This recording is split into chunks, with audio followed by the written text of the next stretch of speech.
Kembali di Apa Kabar Indonesia Pagi, melanjutkan dialog kita pada pagi hari ini. Saya langsung mau berbincang ke Pak Fahmi bagaimana kemudian selaku ex-Satgas mafia migas ini melakukan perbaikan di badan ataupun pengolahan bahan bakar minyak di Indonesia dan juga untuk mengembalikan kepercayaan masyarakat terhadap Pertamina, begitu Pak Fahmi? Nah, saya kira ada dua hal yang harus dilakukan. Yang pertama, perbaikan tata kelola ya, yang menurut saya ini sangat buruk. Dan kemudian yang kedua yang paling penting adalah menunjuk pengambil keputusan yang tidak hanya punya kapabilitas, tapi punya integritas gitu ya.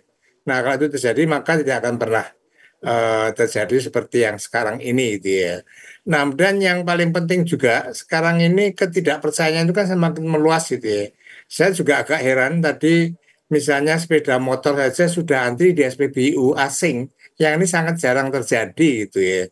Ini suatu indikasi bahwa ketidakpercayaan tadi sudah meluas. Tadi kekhawatiran saya ini mereka pindah, dan kekhawatiran yang kedua itu adalah migrasi ke Pertalite yang kita akan membengkakkan gitu ya, APBN tadi, menimbulkan masalah baru lagi. Nah, bagaimana yang harus dilakukan? Tidak cukup dilakukan sidak, apalagi dengan anggota DPR yang tidak memahami secara teknis gitu ya.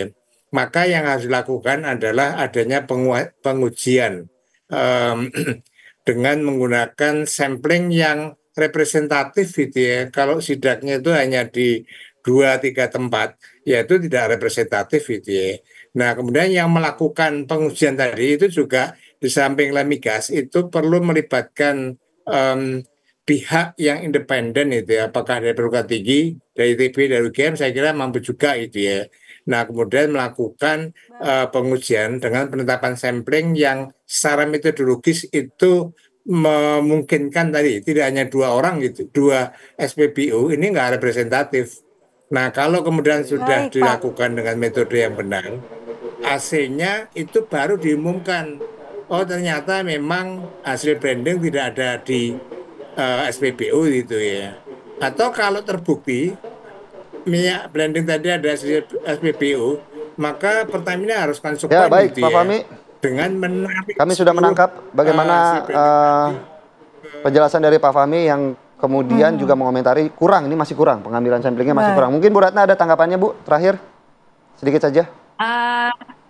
Jadi menurut pemahaman kami, ini adalah waktunya Pertamina secara company gitu mulai mengevaluasi internalnya, bagaimana menutup kemungkinan terjadinya hal-hal semacam ini di kemudian hari, itu satu.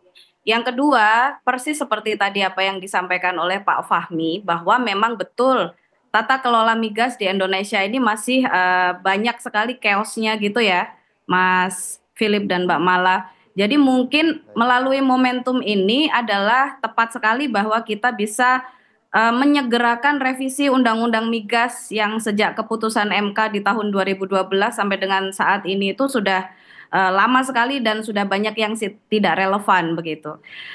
Yang ketiga bahwa kita harus memahami banyak pihak yang bertanggung jawab dalam hal ini. Kalau misalnya kita ngomong kuantitas, apalagi yang bersubsidi, di tahun 2025 ini kan kita punya 31.1 juta kiloliter Pertalite ya.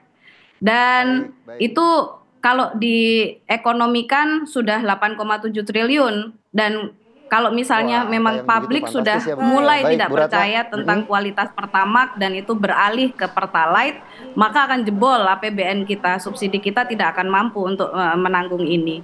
Nah, terkait bagaimana melibatkan, tentunya kepercayaan masyarakat ini saat ini begitu mahal begitu ya Bu Ratna ya, untuk bisa kembali mempercayai. Ini menjadi PR bersama ya, supaya tata kelola minyak kita ini tidak merugikan lagi masyarakat dan kepercayaan masyarakat bisa kembali. Betul. Baik, terima kasih Pak Fahmi dan Bu Ratna. Sayang sekali Mas Ahmad, durasi kita habis. Terima kasih. Terima kasih atas penjelasannya pada pagi hari ini, dan tentunya kita berharap bagaimana kasus ini bisa cepat selesai dengan baik begitu ya. Baik. Dan perbincangan kita pada pagi hari ini sekaligus penutup jumpa kita di Apa Kabar Indonesia pagi hari ini. Saya Firbusyah Nasu. Saya Andi Kumala. Selamat menjalankan ibadah puasa sekali lagi dan sampai jumpa. Sampai jumpa.